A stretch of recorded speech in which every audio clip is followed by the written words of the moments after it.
Léa est là aussi. Je l'ai entendu crier.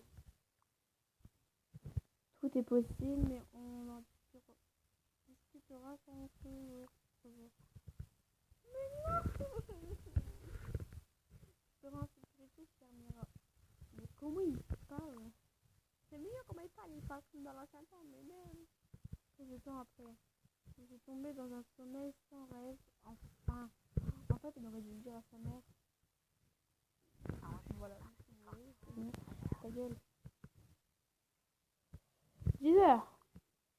Bonjour maman. Bonjour Mira. Mais tu es encore en pyjama? On a le plan, je viens de le regarder. Bon, d'accord maman, laisse-moi me changer au moins. Mais dépêche-toi, on est en retard.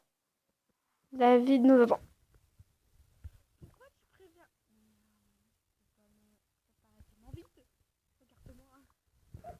Si en 2 secondes, ça y est. Je suis sûre que ton apparence ne dérangera pas David. Quoi mettre aujourd'hui? Non. Non. Yes. Parfait. Quelle coiffure porterais-je aujourd'hui? Oui, bon. Ok. Ça me plaît. J'ai mis la première chose que j'ai trouvée et couru dans la cuisine. Mes joues ont rougi parce que je me suis dépêchée. Ma mère a remarqué ça. Tu es excitée de revoir David? Non. Non. Non, je je ne suis pas excitée, si tu le dis. Désolée, je ne t'ai pas prévenu qu'on rencontrerait David. Mais oui, mais préviens à l'avance. Il y a eu un imprévu. Quoi? Ça fait un moment que j'ai fait un rêve qui signifie vraiment quelque chose. Je crois que je l'ai fait cette nuit, moi. Moi aussi, maman. Alors on devrait agir vite sans aucun doute. Voilà, bon. C'était une bonne idée après tout, parce que si on a fait le même rêve, voilà. On a besoin de David. Et de Jérémy. Bon, Jérémy, en fait, il veut pas y croire ni rien. Et pourquoi? Pourquoi on a besoin de lui? Attends juste un peu, Mia. On va le rencontrer bientôt. Tout sera plus clair. Tu ne m'as pas dit où on irait. Je pensais qu'on pourrait se rencontrer dans le parc. Mais si tu te sens plus à l'aise ailleurs... Non, au parc. Ça me va, allons-y. Moi, c'est mieux le parc, c'est au café, on sait jamais. Ta gueule avec ton loup. On est arrivé à l'endroit convenu. Et on a trouvé David faisant nerveusement les 100 pas, se parlant à lui-même. David, ça va? Je suis furieux. Ouh là là là là là là, je savais que cela arriverait et j'aurais pu l'empêcher. David, de quoi tu parles? Il s'est soudainement retourné et m'a regardé. Son regard était froid et son corps rigide. Je ne l'ai pas vu dans cet état depuis la nuit où j'ai rencontré Maxence. Asseyons-nous et envisageons tous les scénarios possibles. Ma mère nous a ensuite raconté tous les détails de son rêve et j'ai compris qu'on arrivait de la même pièce. Sauf que dans le rêve de ma mère, Léa était là aussi. Oh maman, qu'est-ce que ça veut dire que Léa est retenue prisonnière contre sa volonté? Je crois que c'est le cas. On doit la sauver.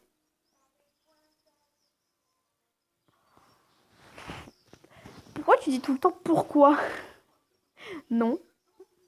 Ouais, c'est l'on doit. On doit la sauver, pourquoi? Elle a laissé Jérémy. Je te comprends, Mira, mais là est ma responsabilité. Bien sûr, ta sécurité passe toujours en premier. Mais quand tu dis ça, quand il y a personne, ok, mais là, moi je serais morte de honte devant ma mère. Je serais morte de honte. Je peux essayer de pas comprendre, mais voilà. Mais je devrais faire une exception cette fois. Ma mère et moi lui avons expliqué en détail à quoi la chambre de nos rêves ressemblait. C'est plutôt pas un rêve, c'est un cauchemar, oui. Ma mère a ajouté qu'elle avait vu Léa attachée à un lit dans son rêve. What the fuck? C'est exactement ce que j'ai vu dans mon rêve. Mais c'était moi qui étais attachée à un lit. C'est c'est intéressant. Cela peut signifier plusieurs choses. D'abord, peut-être que tu étais piégée dans le corps de Léa. What? La deuxième et plus dangereuse interprétation. Oh merde. Et que tu dois faire attention. Et que tu ne dois pas laisser une chose pareille se passer. Tu te rappelles d'autre chose, Mira?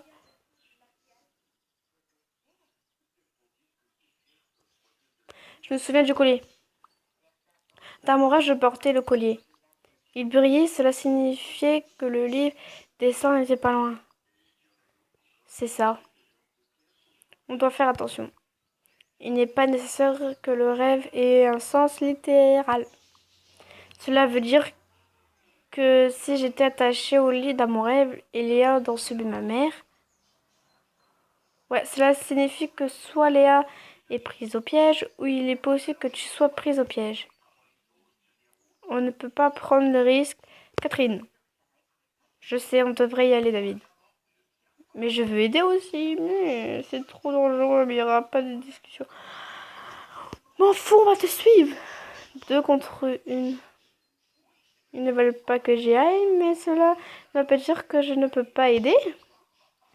Tu vois, et j'aurais fait pareil. Enfin, voilà. Je n'ai pas participé à la conversation entre ma mère et David.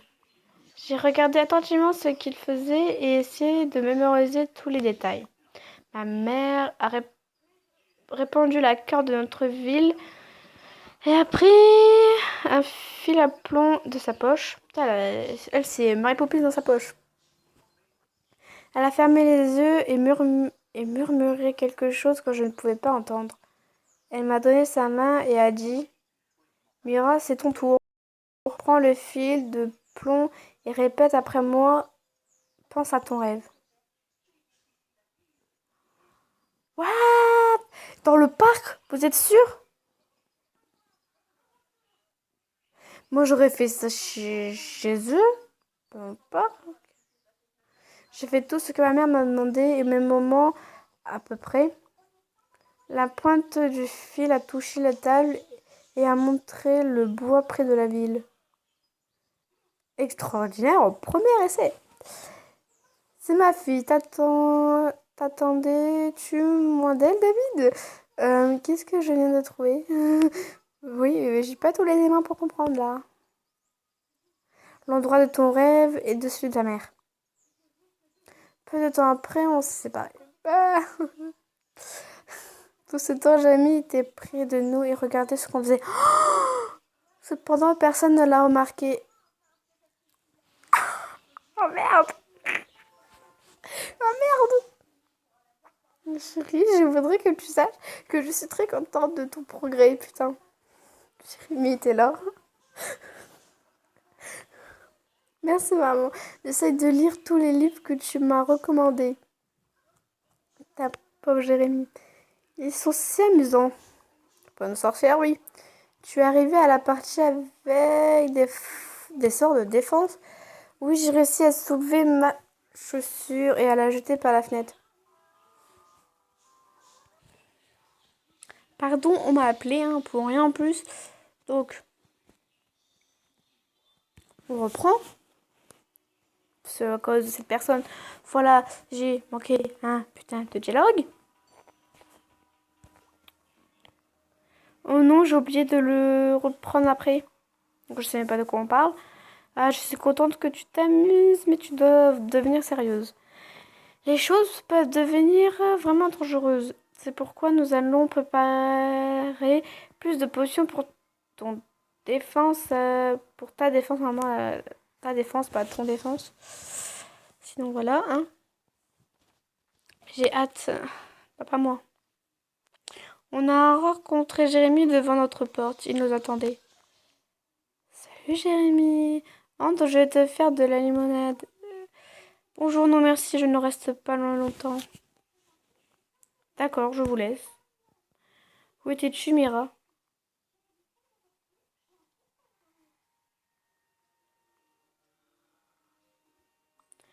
J'étais avec ma mère. Quelqu'un d'autre?